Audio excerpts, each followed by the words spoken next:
everybody. I'm here with Dr. Kathleen Smith. She is a licensed therapist and writer who lives in Washington, D.C. Her books include Everything Isn't Terrible and True to You, a therapist's guide to stop pleasing others and start being yourself. She is a faculty member at the Bowen Center for the Study of the Family and the author of a popular newsletter, The Anxious Overachiever. I have both her books, and I am a subscriber to her newsletter. She's a fantastic writer and thinker, and I'm happy to have you here, Kathleen. How Thanks for you doing? having me. I'm great. Oh, wonderful. Well, so just to start off, tell people about your newest book is True to You, a therapist's guide to stop pleasing others and start being yourself. What's the gist? Yeah, I it's funny when you go through the process of publishing a book, the title gets changed a million times and you don't really have any control How, over it. So how did it what did it start as? so it started as a mouthful, but I liked it. It was called Built Not Borrowed. And my editor was like, that's a tongue twister. We have another book coming out with the word build in it, so we can't use it. That's just sort of how it is in the industry. But that, to me, that sort of original title kind of captured what I was getting at is how do you, there's nothing wrong with borrowing from others, but how do you start to get a little bit clearer with yourself about who you are and Mm, what you're about in a world where, you know, I wrote about this yesterday. Our economy runs on people telling you what you need to be doing and what's important in a yeah, way, in human history we've never seen before. So, I yeah. I, I wanted to kind of to get at the meat of that. Mm, mm. Well, now that you say that, it's true. Whether it's news or advertising or whatever it is, somebody's always trying to tell us what to think. Yeah, and I Mm, think about, just we have more freedom as individuals, at least in our culture, than we have ever had before, which can also be paralyzing. And then we have a lot of people telling us what to do with that freedom. So that tension, I think, is really interesting because there's a million different things you could do with your time, which our mm. brains weren't really built to have. Yeah, I was listening. I think it was, I forgot the name of the study or all the details of it, but it was something like the optimal amount of choices. Like if you have too many choices, your brain doesn't know what to do with it. And but if you have the right number of choices, then people enjoy that. It feels like freedom. Like the Robert Frost number of choices, two paths. Too- What's that famous psych study where people had to choose paintings? I think Like, it and was if you something like like if you choose from 10, you're more likely to keep your choice. But if it's like 100 or something, you're more likely to take it back and choose something different. interesting. So what do you when you say borrowed, things that we borrow are built versus borrowed, what's the borrowed part? Would it like yeah. Yeah. Well, in Bowen theory of family systems, that idea of borrowing self, right? That we are as humans are built to sort of borrow and lend information and ways of functioning, right? Um, from others because we are this sort of what I call like a missionary species. We There's this interesting research about how quickly in our brains when we learn something, we are thinking about who to share that information with. Mm, And we gain social standing from that as well, right? So it's sort of this economy of like, I have something for you because it's worked for me and I think you need to do X, right? So there are all these people trying to sell us things. Um, and we're also, borrowing and lending ourselves. So like, how do you just pay attention to that very natural process? And when does it get, Bowen's idea was that it got kind of amped up depending on the level of anxiety, right? And so, mm. um, I just think it's really fascinating to just kind of pick a day and pay attention to how automatic it is. Yeah, it is really fascinating. I was talking with somebody the other day. It wasn't a client, it was a friend, and they were just going through a hard time, and I could just watch in my own mind all the suggestions of what this person should do pop up, and I had to bite my tongue to not subtly offer suggestions, just to listen, to say, "Hey, I'm sorry you're going through that," It's, really, Absolutely. really interesting how like you're saying, how automatic it is. Mhm. And it's Oh. it's fascinating for me to kind of watch the domino chain with people.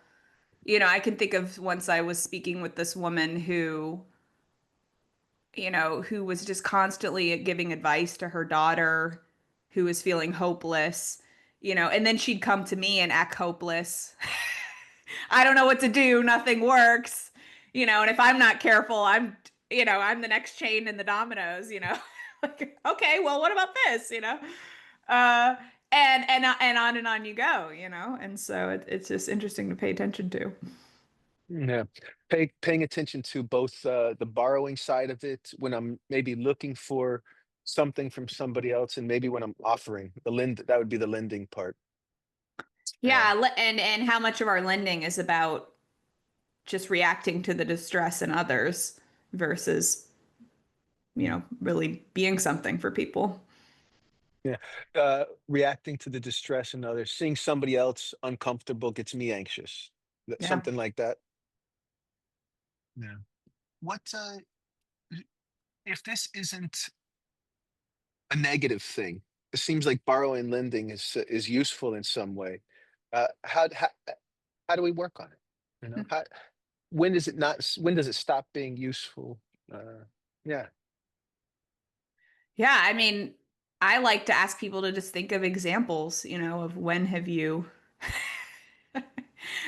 the help not been helpful? And when has it gotten in the way of really getting to know somebody, being interested in someone, seeing that they're capable, you Mm, know, really like I said, being able to enjoy the relationship, because there's a little bit more of a clear line between them and you. Uh, mhm. and when Yeah. has there been less so? And I think that in tough times, it makes sense that the lines would blur, and that serves a purpose. But, they get families and other relationships, they get locked in. Mhm. And so always it's one person always doing the lending or borrowing, and gets more static in that way. Absolutely. Yeah. Yeah. Yeah. It's like when families view somebody in the family as less than capable in some way, and everything becomes about how that person is not capable, and then they act less than Mhm. capable.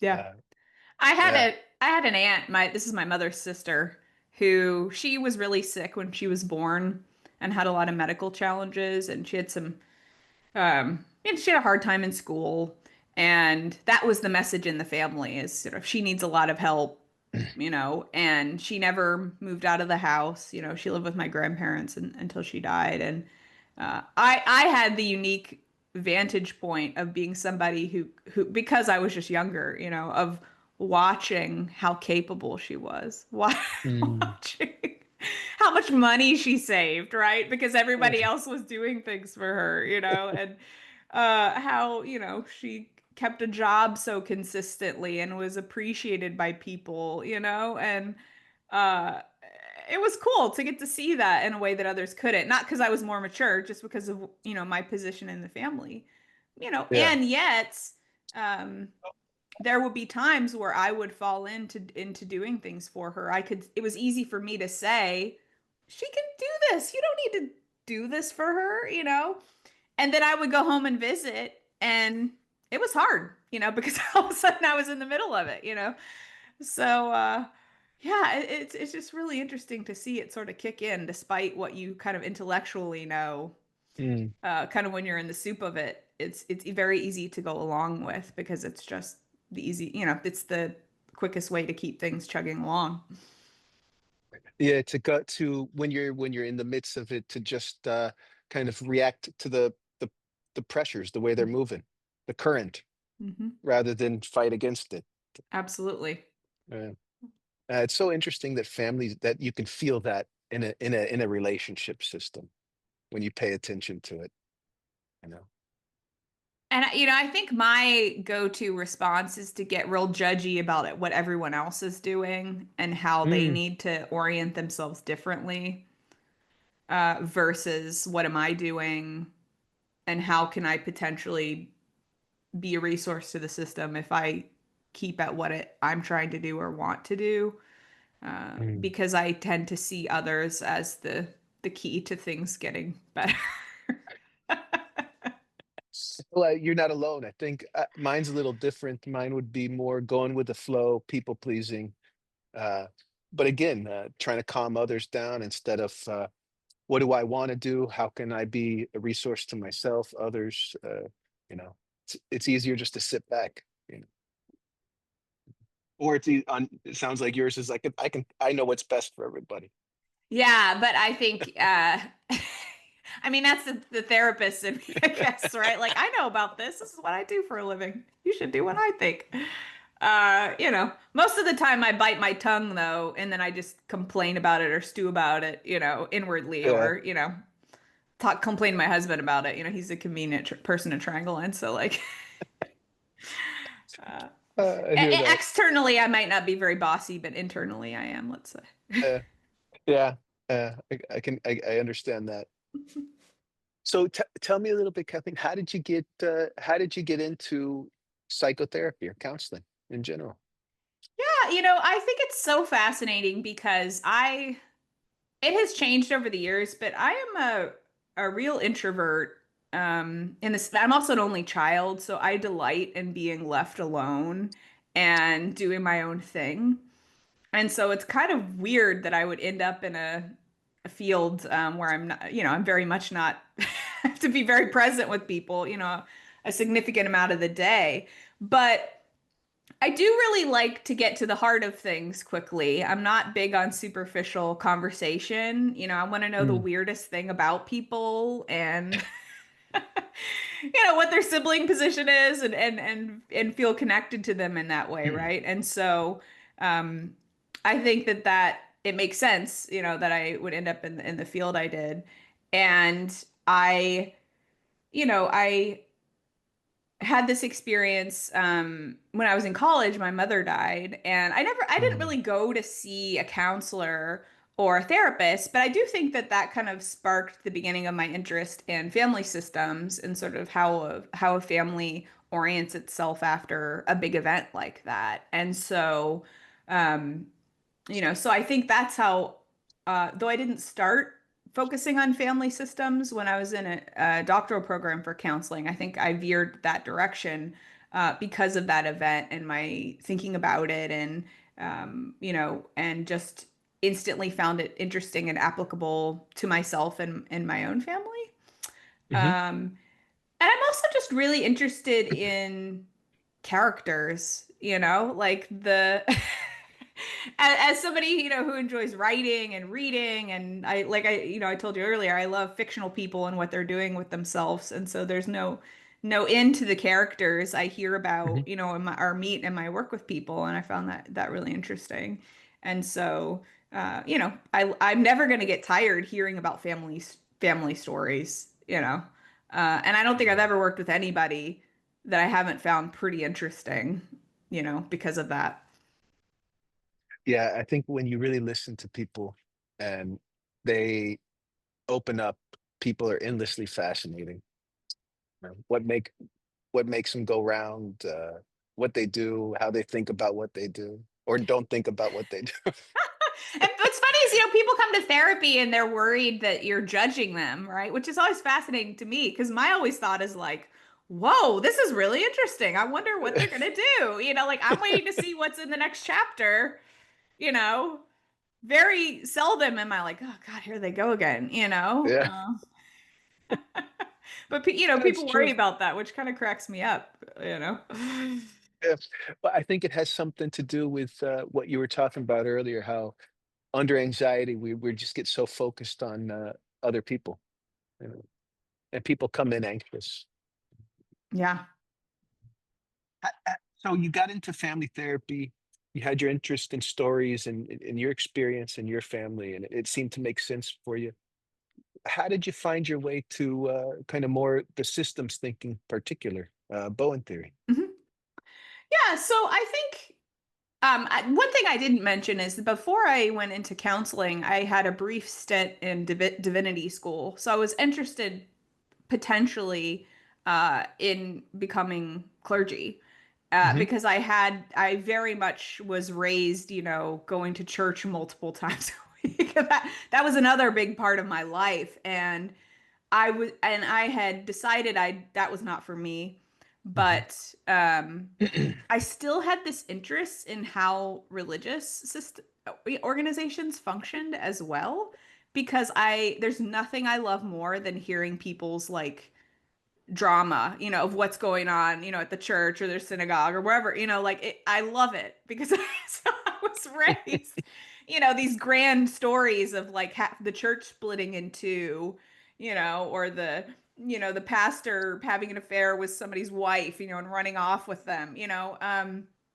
that was really interesting to me. And so what I found really cool about coming to the Bowen theory world was that there were these people who were clinicians, but there were also people who were clergy or who were interested in working with congregations, with businesses, and just sort of the diversity in that was really interesting to me because I got to kind of pull back in that sort of religious interest while still being a therapist. And I was like, wait, I can do Hmm. both at the same time? This is great. And so the idea that it applies to human systems anywhere, and it's not as much about sort of the diagnosing and fixing that happens in the therapy world was really cool.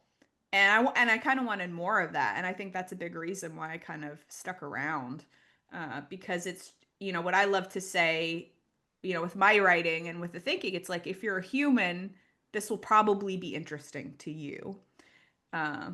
because it is so broad and it is an attempt to describe sort of what humans do. So sorry, that And was a that long applies. answer. No, no, no. It's a great answer, and that applies to all the human relationship Yeah. systems, whether it's a church or a uh, a faculty Hmm. at a university, um, or a There's never business. drama at a university. What are you talking about?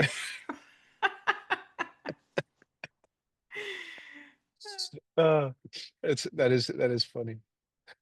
You know, s- you started off in the church and you found your way back to. What's been your experience with people, clients, bringing up spirituality? I was thinking about that the other day. Yeah, I love working with people who are getting clearer with themselves about what they believe and what's Mhm. guiding them, I in particular people who are from traditions that are a little more the togetherness is strong. Like sometimes they're called like a high demand group, right? Or like a, where Yeah. there's not a lot of flexibility. I go to a Um, church where people are like, we don't care what you believe, you're welcome here, right? Like, but, people who sort of are growing up in traditions where there can be a high cost to sort of define yourself in a different way, both in the family and the other groups that you're a mhm. part of. How people manage to do that is really interesting to me. Also, people who are, in interfaith marriages or getting into one is really interesting to kind of think through with Mm. people. Anything that's an opportunity for that clarity is really a privilege to kind of get to observe people working on. It's interesting. It's. I think it goes back to what you're talking about the absorbing and borrowing.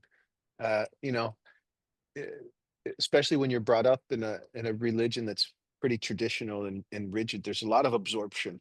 You know, and then how do you help people think through it, not get rid of it, but think through it and decide?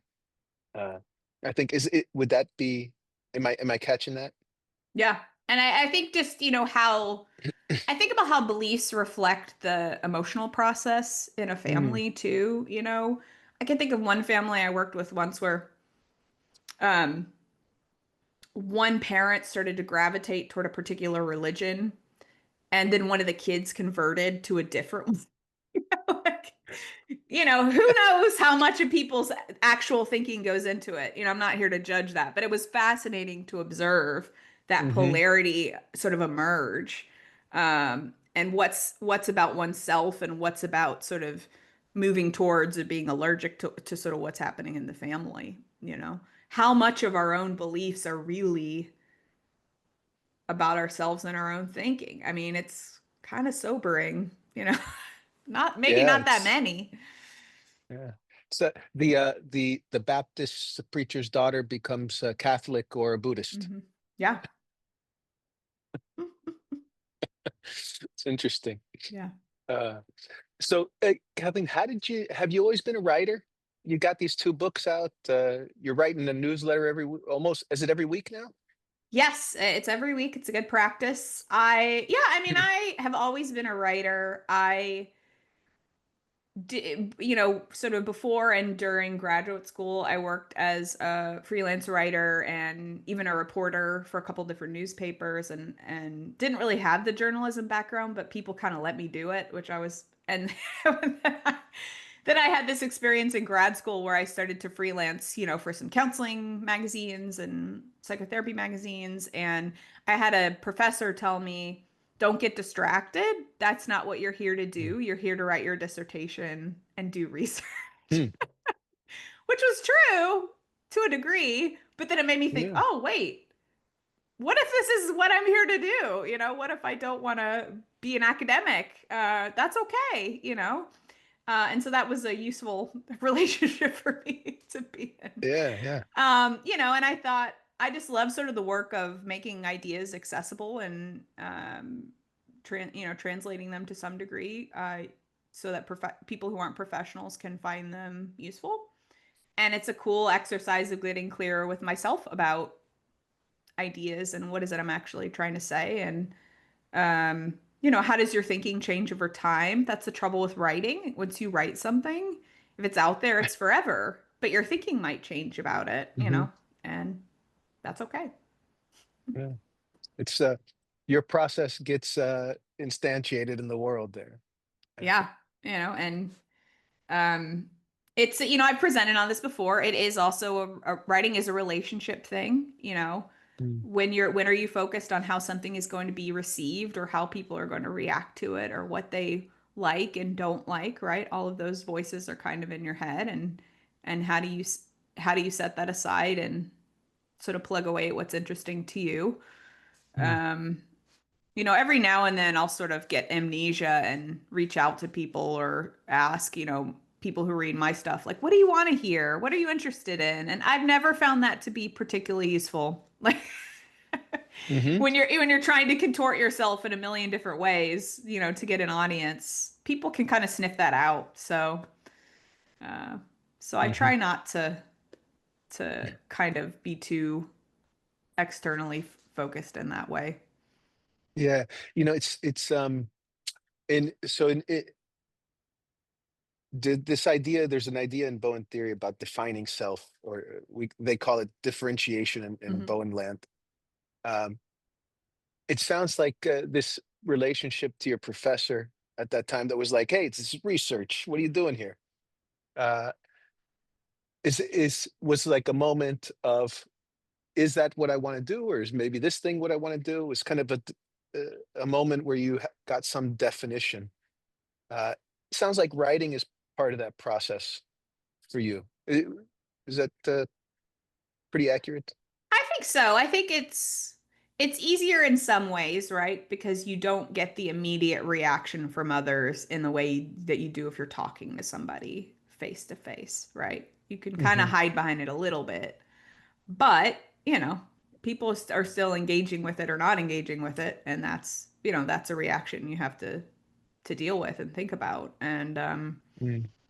I think, there's all kinds of interesting research about sort of what writing does for the brain and how it is useful for our thinking, right? And even writing by hand more so than Mm. typing. And I think about how much of that is lost. I'm reading this really interesting book um, about these two sort of academics in the late 19th century who got married and they were writing like, letters back and forth to each other And it's really fun to read because you also see the relationship stuff, like the overfunctioning, the the anxiety in Ah. a way that maybe you don't as much observing people. And I think that's just so cool. Like, is that lost to some degree with the fact that we're not writing to each other anymore? I guess you get it some in email, but texting I think is too instantaneous because the anxiety is just sort of like immediately Hmm. transmitted. But do do people are people not really defining themselves in the same ways, or do they not have the opportunities to do because they don't write letters to each other anymore, you know? Mm. That's a great question. Or if, Chat GPT is writing their Writing letters your letter for for you? them. You know. Yeah. I can imagine somebody doing that. Write a love letter to my love. Well, can I turn the question back on you a little? I mean, I know you're the interviewer, but like for Yeah, you, yeah. for things you've written, like how do you think about the relationship piece of that? I realize how well, first of all, when I write, I realize how disorganized my thinking actually is on something. And then I'm like, okay, I need to spend a little time on this. And writing for me is one way to get clearer, you know? And I loved what you said about when I'm writing, if I'm focused on what people want to hear, maybe I'm not being authentic in some way in myself. Um, but the relationship component of it, uh, I, I I write my wife letters all the time, Mhm. little notes, letters, Mhm. things like that. Uh, and I find it's a great way to express myself and to stay connected. I don't know if that's the relationship component you're thinking Mhm. of, but it's Mhm. one way it works for me. Sure. Mhm. My daughter is like 6.5, and so she keeps a little sort of journal that she's writing in over the summer about the things she's doing. And it's been fascinating to watch how it's useful for me to see what's important to her and what stands Mm, out in what we do, and how that might be different than might what I might have guessed, right? About like yeah, what's the best thing about, this vacation or this yeah. piece of like camp she's doing, right? And I do think about how like writing kind of teases that out. Mm. Um, Like what's important, what stands out in people's attention versus what they don't write about. yeah, because if I asked her what was the best thing about vacation, she's going to say everything, right? But if she has a page where she decides what she writes about, she Yeah. has to get clear. Ah, that's true because you're making a decision about what you want to give your attention and energy to, Hmm. or where it did go. Yeah. So interesting. I hadn't thought much about it like that, but I think that's true. When you're writing, what uh, you're invested in maybe can come out. Yeah. That's interesting. Do you ever have clients write, or do you have clients that do write that it's useful to them? Absolutely. And I think of the people who sort of get the most out of the time, which has very little, if anything, to do with me, are the folks who have sat down and tried to organize their thoughts in Mm, writing about what they're up against, what they're trying to do, what they want, what are the opportunities moving forward. Um, People get clearer, I think, a lot faster. Um, and I think they're also less hard on themselves. Uh, it helps them be more objective. And so and I will often tell, I'm not trying to put myself out of business, but I will often suggest to people, are you sure you want to meet again this soon, or do you want to spend an hour with your own, which is free, with your own thoughts about what you want to do with this challenge? You might get more out of that. mhm. But we don't, we want to go to the relationship component, so quickly versus being being with our own minds. So. Well, I think it's really true. We use relationships to manage ourselves. Um, what's the difficulty with being with one's own mind? It's such a great way to put it. Yeah, I mean, I think increasingly, right? It's easy to sort of pick on the world we live in and the tech stuff, but I mean, it's true that we just have less practice being with our own minds than because you can, I think the ideas in systems thinking about the relationship patterns, I think they've been true for, a long time because we see them in the natural world as well. But I think technology makes it easier to activate those Mm. patterns, right? For, 1,000 years ago, I've got to find another person to go complain to. Now I've got my phone.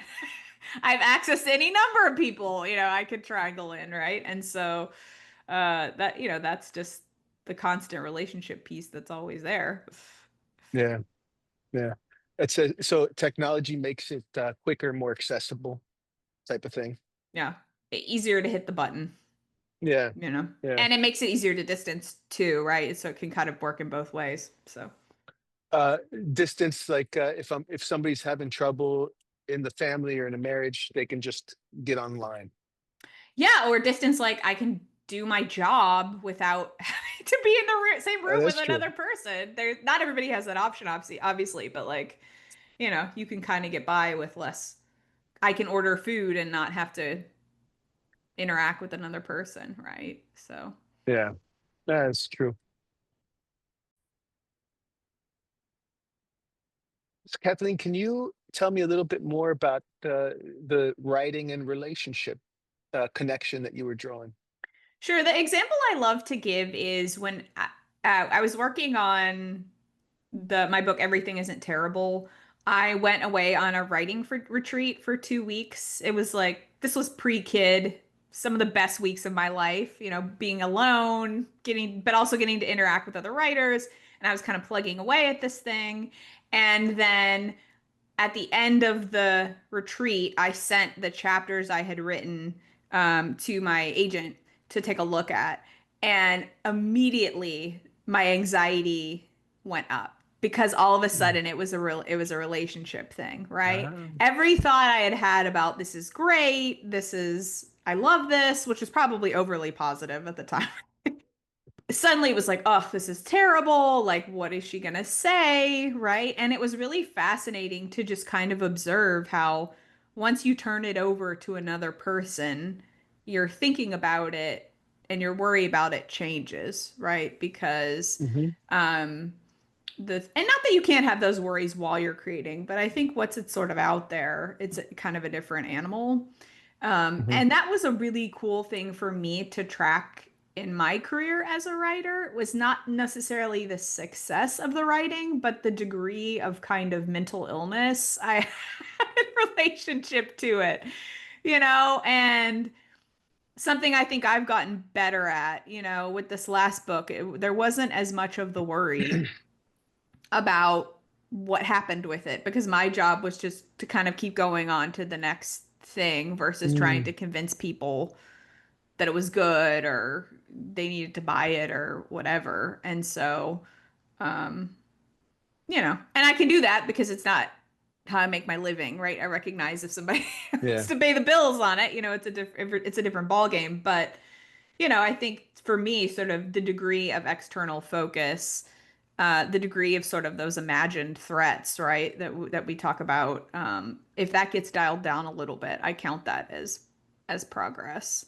And also my reactivity to when people have strong opinions. If somebody, I don't get too many mean emails, but like every now and then somebody will send me one. And it really used to kind of throw me and kind of ruin my whole Mm, day. And now I'm a little bit, it's not that I don't feel the reactivity, but I think I can kind of get back in the saddle a little bit more quickly and see that a lot of it doesn't have as much to do with me. I got way more reactivity about my writing the first couple months of the pandemic, and I was able to say, well, that makes sense. People are anxious right now. They got free time. They can send me emails. Like, that was helpful to kind of get objective about that, and so and also people, I don't I don't write too much about cutoff, but that's a topic that really brings out people's reactivity. If they're not Hmm. talking to their parents or somebody else, right? Hmm. They will let you know. And yeah, to me, that's just coming into contact with sort of the intensity in the family, and that helps me stay objective about people's reactions. Mm. So, having those markers that are more about sort of progress with self versus external success, I think is really helpful.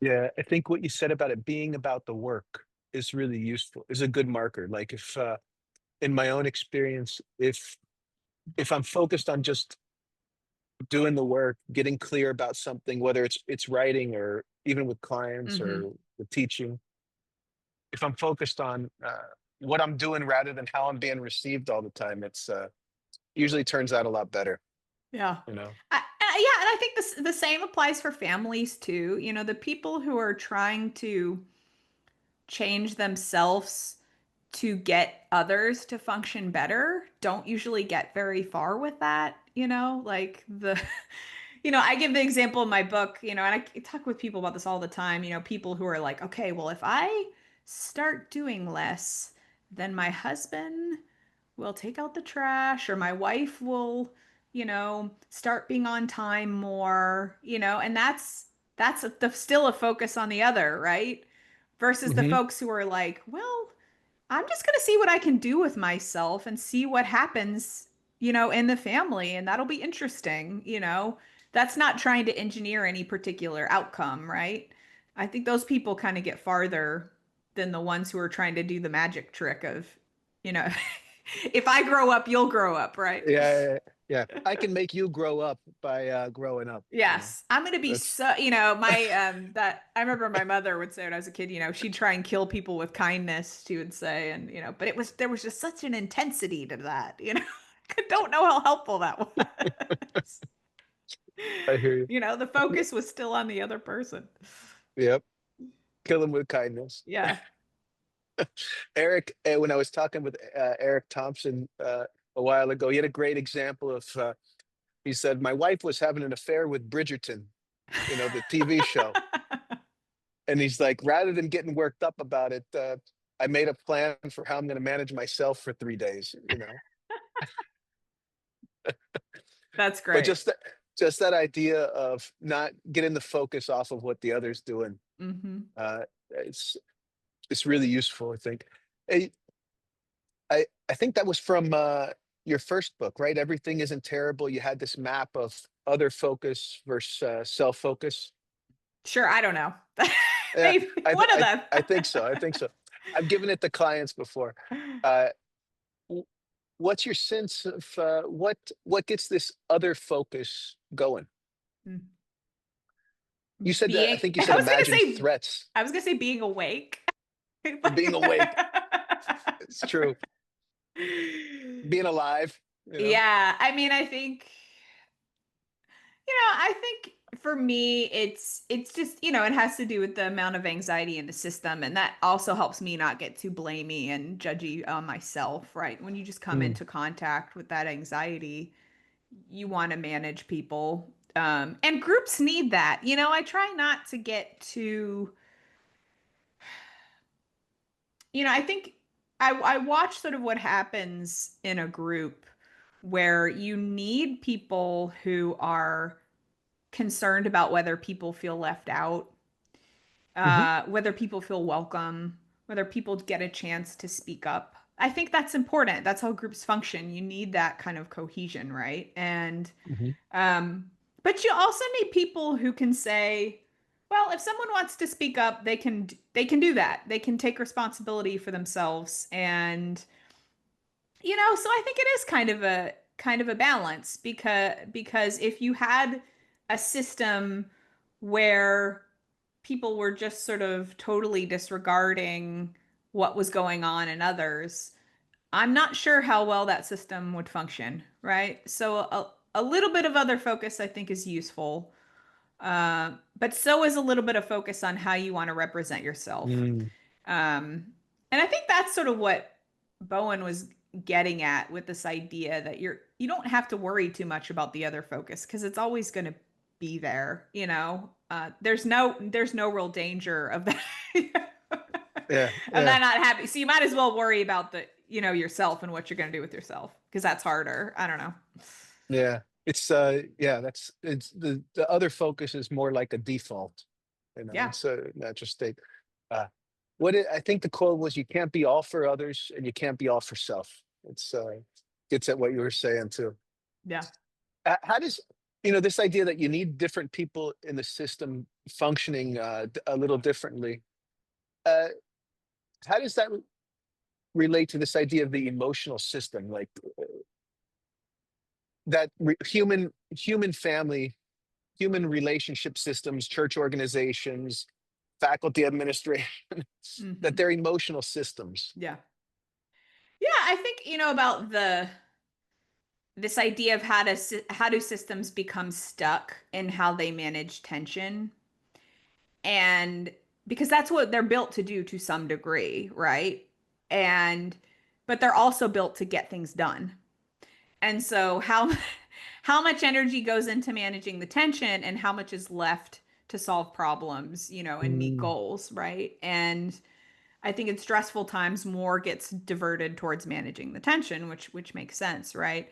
But the the benefit of having people with different strengths, different focuses, that diversity is really useful. You know, the at the Bowen Center we had Dr. Joan Roughgarden come and speak to this people at the spring conference, and her focus was on sexual diversity in nature. But she had this great quote where she said, "Let me see if I cannot butcher it." You know, a system without diversity has no evolutionary potential. And I was like, oh, that's one to put on the wall. That's a great quote, right? And so it helped me think about, you know, when people in a family don't want or a church don't want disagreement, they don't want that kind of conflict, right? A different way of thinking about it is, well, we've got some evolutionary potential here because there are people who are thinking about different things and people have different definitions about what the challenges are, and that can be an asset, right? Versus we need everybody focused on the same thing and putting effort in exactly the same direction. You've got to have some of that, but how do you mhm, see that diversity like in the system as being useful? yeah, And I think that that helps people to think about their families differently because they see how some of these patterns, for better or worse, help the system kind of chug along or get through mm. a challenge versus kind of diagnosing people and kind of labeling what's wrong with them. Uh, you don't want to get the tension so low that there's no progress. Yeah. I hear you. Yeah. I think I'm trying to think of an example where I've been a part of a group where that's happened. Usually that's not the case. Yeah, usually there's tension. Yes. And a lot of it. But I think that's a great way to think about the emotional system. It's meant to manage tension, but also solve problems and move things forward. And I think my experience is when couples, families come in, it's the tension is so high, they're so focused on managing the tension Mhm. that the problem solving goes down. Yeah. Uh, And how do you see the individuality as not a threat or a problem? that's a tough one, you know. Um, I think that happens in couples. It's really prominent. You can see it really well when they're so focused on the other person's description of what's going on in the relationship uh, that they can't help but try to correct it because they see it as a threat to them, and then both of them start doing that, Mhm. and it can become intractable for people or seem to Yeah. be anyway. Yeah, you know, how do you not get stuck on needing the, like you said, the same definition of how things are going to get better versus, well, if my spouse became interested in what they want to do or this challenge, that's most of the battle right there, you know. Yeah. They're going to go a lot farther, you know, versus them just agreeing with me to calm things down or doing what I want them to do, you know. Um, Mm. it's interesting to see. Yeah. How do you, what have you seen with when people get curious? I think that, like you just said it, getting invested in kind of solving the problem or interested, I think you said. Uh, I think people start moving forward when they get curious and about things. But I don't know what turns that on all the time. It's so hard to be curious about the person you're married to or the child that you're worried about, right? Those are often Yeah. the hardest people to be curious about Uh, because we're so invested in them. mhm, And I think when people can kind of make a project, Jenny Brown talks about people making a project out of themselves, right? And I love that phrase of like, how do people have a good research question? Like I talked with a woman once who she was single, she was dating, and she said something to me like, who would want to date someone, who's 50? And I was like, well, you've got the right research question, but you're asking it in the wrong tone of voice. The question is, who would want to date someone who's 50? Am I interested in that question enough to go and find out, right? And I think that's that difference of like, what will happen, in my marriage if I start to manage myself differently, that is very different than how do I get my husband to clean out the garage, right? Or if it's questions about like intimacy or parenting or other things, the how do you sort of take something as far as you can and give the other person the freedom to find their own way. mm, But it's not instantaneous. It really is a journey, and I think that requires putting up with the discomfort of that not having that quick fix. mm.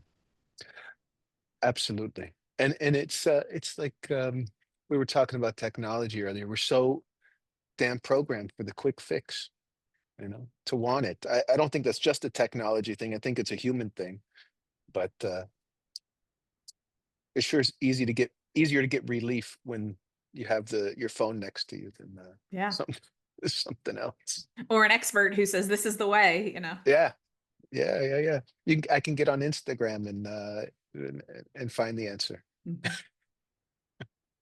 Um, it's interesting what you were saying that the people most important to us, uh, kind of in those relationships, it's more difficult to manage ourselves, to stay focused on that way, uh, than in relationships where the person maybe there's less intensity involved.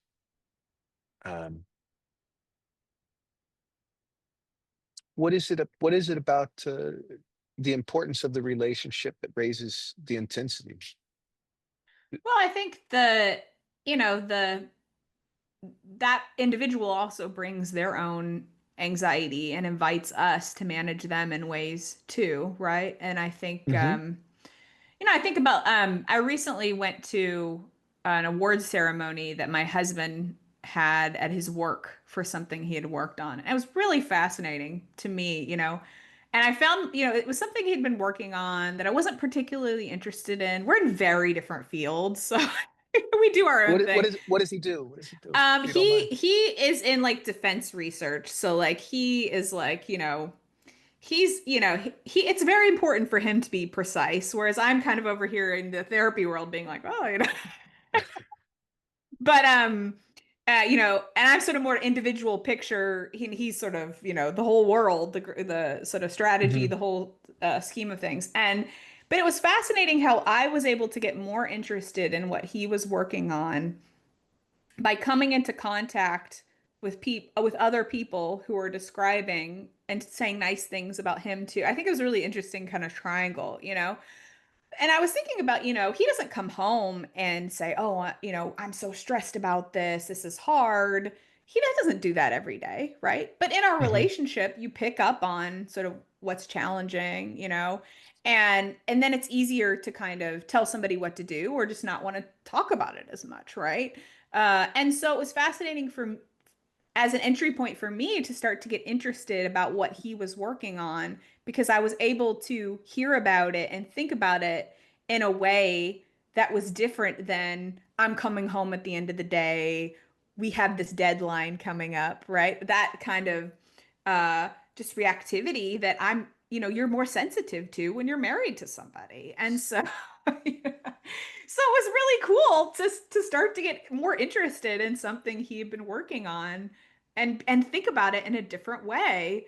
Mm, Because that fusion is just there to some degree, where you kind of uh, pick up on not the content piece, but the sort of the feelings underneath it, and I think that was just so cool to kind of observe. oh, it's a great example. What was your husband doing when he was receiving the accolades? You know? Well, it was interesting because they played this video of other colleagues sort of talking about each other and sort of complimenting each other, and it was interesting to kind of get to see people sort of share their observations about him and his efforts. That was really interesting, Mm, and I think it's just the challenge of how do you connect to, like, I think about it as a parent, right? The difference between worrying about your child together versus thinking about the challenges of parenting as individuals, but talking about mm, that together, right? It's easier to start to get curious when you're doing the latter, right? Versus just kind of emoting and passing sort of the feelings back and forth. Um, mm. you know, and it's a good exercise. Yeah, yeah. It's like when there's more openness in the exchange between spouses, let's say, and there's more information going back and forth. Um, People can get less. It's easier for people to get less worked up than if it's closed and it's just feeling coming up against feeling. Is it something like that? Hmm. Absolutely. Yeah. Yeah. And just that's where those lines of sort of what is your responsibility get a little bit clearer, I think, and that's useful for people Mm. versus um that blurring that occurs, when the tension goes up. So when the tension goes up, it's where the responsibilities lie becomes murky. Mhm. Yeah. How do, how do you help people get clear on that? That's the damnedest thing. Yeah. I think I think people are pretty good at coming up with examples of when have you tried to do something for the other or been over responsible for them and it wasn't particularly helpful, or what has been the cost of having others do things for you? Um, Mm. what capabilities have you lost? Some of my favorite questions to ask people who are married is what could you do when you were single? That feels really hard now. Interesting. That's a great question. What do you find that is there something common that people turn to or that you hear? Well, it could be small stuff like I hate to take the trash out. I never complained about it before, but now it's not my chore. So, I make a big deal if I have to do it. Or I think spending time with my family one to one, I'm more reactive to that now that I have a buffer that I could bring along. Mm, And so it's been really useful for me to try and spend time with my family by myself. Uh, and that's sort of a muscle that I can exercise. But I think, once you introduce another person, that kind of borrowing and lending is so automatic. You have to yeah. think about what you want to try and be able to do for yourself. Mm. Speaking of the one-on-one with people, in particular family, what's the idea behind that?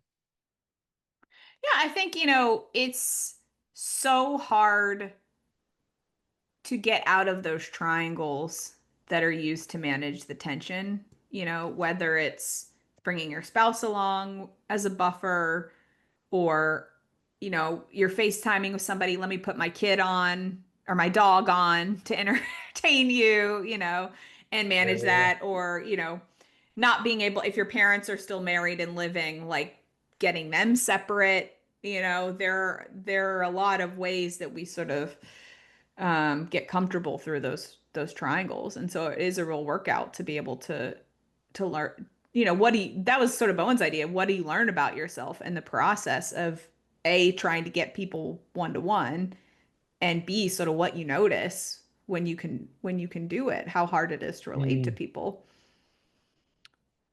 It's kind of like working on the internal muscles, so to speak, and mechanisms that, like, if your tendency is to distance, and you're trying to work one on one, how do you stay present with somebody? Hmm. You're working on something in Hmm. yourself as you do that. Yeah. Yeah. Versus if you have somebody in the room with you that will take your side or agrees with you about a belief or a choice or something else, right? You get a little bit of a boost from that. It's much harder to Oh, I stand love it up when for it by everybody agrees with yourself. me. Sorry? I love it when everybody agrees with me. It's so great. What what do you make of this, speaking of triangles and families, this, I want to say phenomenon, I'm sure it's been going on before, of people getting frustrated, angry, cutting off from family around politics.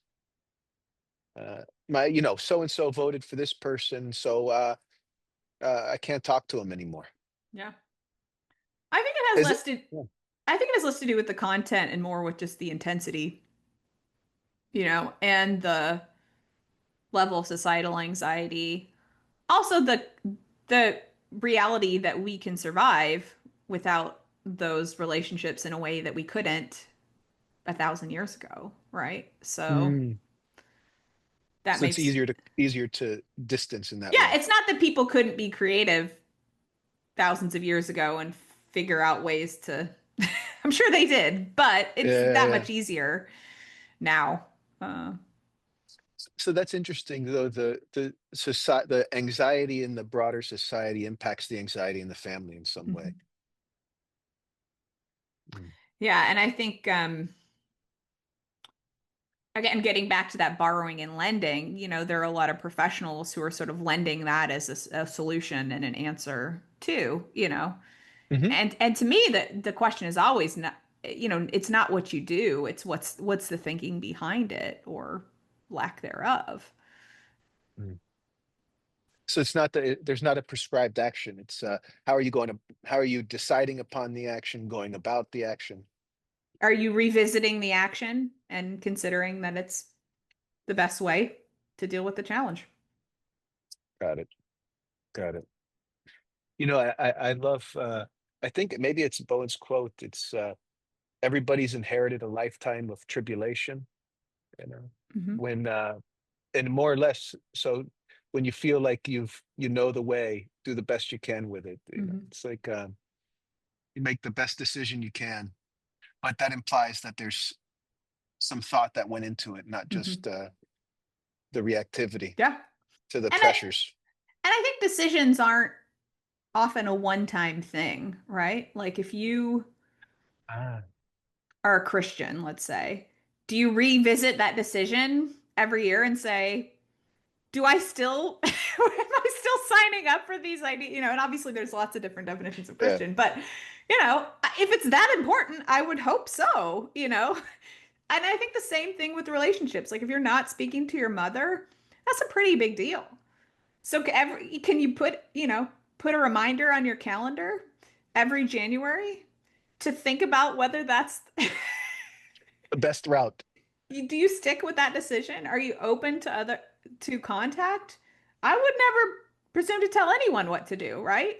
But if it's significant, if it's a big enough deal, it's worth thinking about every now and then Mhm. because our thinking changes, we have new data, new experiences, um, you know, and how do you kind of just work that muscle, over and over Yeah. again versus just the inertia of I made this decision, so I guess I'll just keep doing what I've been doing, right?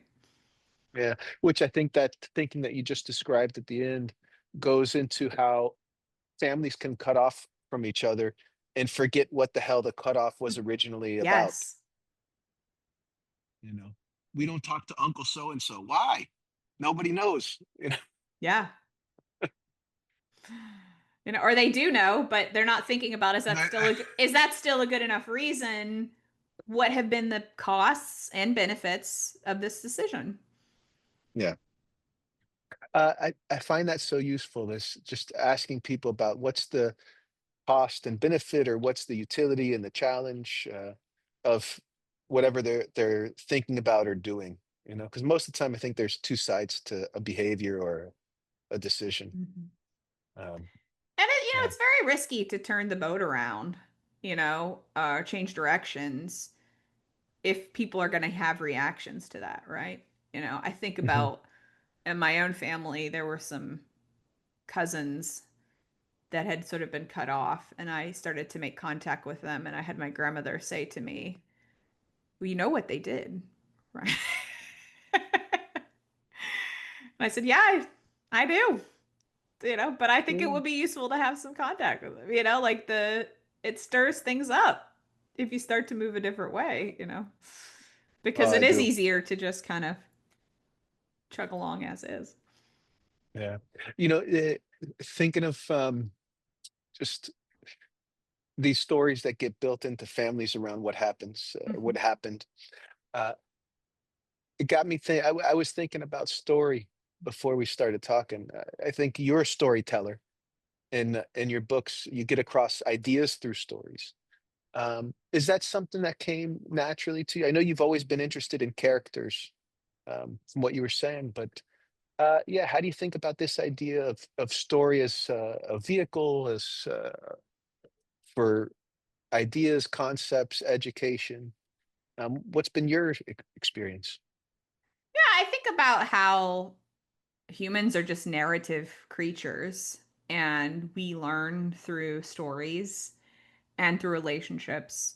Um, but what I think is interesting about kind of systems thinking is it uses the story, but it also like pushes back against the stories that get told about why people are the way they are, or who's the villain, who's the hero, right? And we all know the most interesting stories are the ones where it's those that's not so clear cut, right? And that's how families are in other systems, and so that's really interesting to me, to be Mm, able to kind of uh communicate that to people and sort of what we very intuitively know when we're reading a novel, you know, that yeah, the example I love to give is so my daughter is really into villains. Um, and like, and she'll be reading a story and I'll say, "Oh, are they a good guy or a bad guy?" And once I asked her and she said, "Well, he's kind of a medium guy." And I thought that was just the funniest answer, right? And I was like, "Oh, man, aren't we all medium guys?" And I think that's part of the work I do with people is how, not that people don't do horrible things, but sort of getting more towards that, that idea of sort of what Bowen talked about with not being overly negative or overly positive about people, mm, seeing the medium guy. And what do you have to yeah. learn about the family or about yourself to start to see that, where Mm, people's actions, while you might not agree with them, they might make more sense, how that's useful. yeah. Yeah. Absolutely. I'm also thinking of. I don't know if this is what you were meaning, but it made me think of it, of not getting stuck in a story, but systems, that something about systems thinking gives you a way to see maybe the bigger Hmm. evolving story of the family, Yeah. uh, and what your part in it is, can be, could Hmm. be. You know, Did you ever watch the um, TV show Lost? oh, I think I saw a few episodes a long time ago. Yeah, what I loved Apparently, I got about to go rewatch it. well, what I loved about that show is they would in subsequent episodes they would jump back to a previous scene and it would be the same scene from a different character's perspective, and I loved that method of storytelling. it was something that hadn't been done as much with television, and it was so cool to see, and get that different angle on things. And so, how do people start to do that, with their families is really interesting to me. Mm, mm. Yeah, it is fascinating. Uh, it's if you're seeing uh, everybody has a different family, even though they grow up in the same Right, family. right. That idea. Uh, Kathleen, what ideas are you thinking about these days? What ideas am I thinking of? That's a Yeah, big you're always question. writing. What's been on your Yeah. mind? What's been scratching Okay, I'll underneath t the I'll tell you surface? something I've been thinking about.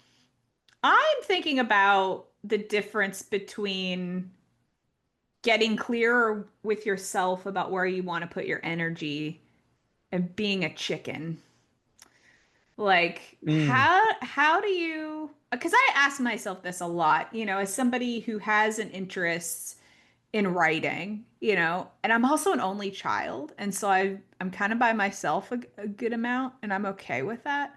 But then I'm also asking myself, well, is that just getting away with not being a leader or not pushing myself to be in relationship with people in a different way, right? And so I've been thinking a lot about um, how do you know when a move you're making is about self or is it just about managing the anxiety? mm, What's if you're doing something and you're thinking, well, I think this is good for me, versus is it just what everybody else is doing and you look to others and what you should be doing? And I think that gets back to what we were talking about earlier with this infinite amount of choices we have about what to do with ourselves and how to live our lives.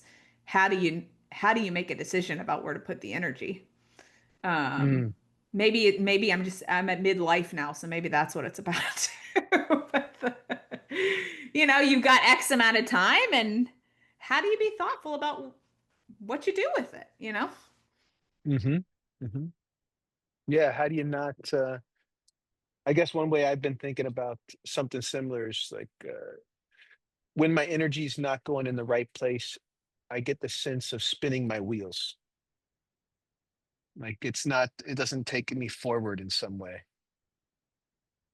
Um, but I like this idea of when am I being a chicken, also. Yeah, sometimes I use the analogy of the um utility player in baseball, the person who could play different Mm, infield positions. And so I think like it's useful to relate to people in a way that's different for you, right? If you're a youngest, to step up and see what you can do with yourself as a leader, let's say. Or if you're an oldest and love to boss people around, it's a useful endeavor to be just a participant in something. mhm, And yet people have talents and capabilities that they should use. So how do you know sort of what's an opportunity to be flexible or to work on that flexibility versus doing what you're good at, what you want to do, right? mm, mm. Not everything has to be a learning opportunity. Yeah, yeah, yeah, yeah, yeah, yeah. There's room to pursue your interests and just Yes, things that pull you. Yeah, yes. Versus, I yeah. think, um, maybe that's the challenge of the therapist is you're kind of thinking a lot about where do I need to be uncomfortable. Yeah, Uh, but that's a great question. Like, what are you drawn to? What are you interested in naturally that you're not putting your energy to, and what's getting in the way of that? Mm. I think, I know for me, expectations about what we think we should be doing can get in the way. Mhm. what should you be doing? Yeah, I don't know, but whatever it is, it's not the hell what I'm doing. Oh, my problem is I have the culture has incredibly unrealistic expectations about what people can do in a day or a lifetime, right? I mean, I think that's a challenge. Yeah. I don't know if you've read any of Oliver Berkman's stuff, No, no, no. 4,000 Weeks. It's a great book, and he talks about how sort of the big lie in the culture is that we'll someday finally get on top of things. And the, the sooner people can come to terms with the fact that that will not happen, the better their life will be. That That's kind of great point. radicalized me. And I was like, that's true. Yeah. I mean, I don't have to go 1,000 miles an hour every minute of the day, Yeah. you know? Or what do they say? The great sort of the thing adults tell themselves is next week things will slow down. Things will slow down. I'll sleep when I'm And then dead, you you die. know? Yeah, it's so true. What, so as you've thought about that, as you've been radicalized, as you said, what's changed for you? Where have you put your energy?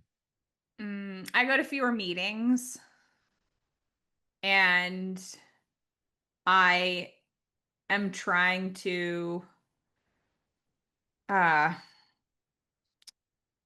Zoom less. I recognize the irony of like as we're Zooming Yeah, right now, yeah. but I think really focusing on, what's going on in my neighborhood, in my Mm. church, with the family. Um, I just get more out of that, than Ki- Kind of more immediate local relationships. yeah, than kind Yeah, of the admin of life, let's say, the yeah, but groups need people who will go to meetings and do things. That's essential. But I think this kind of pseudo productivity of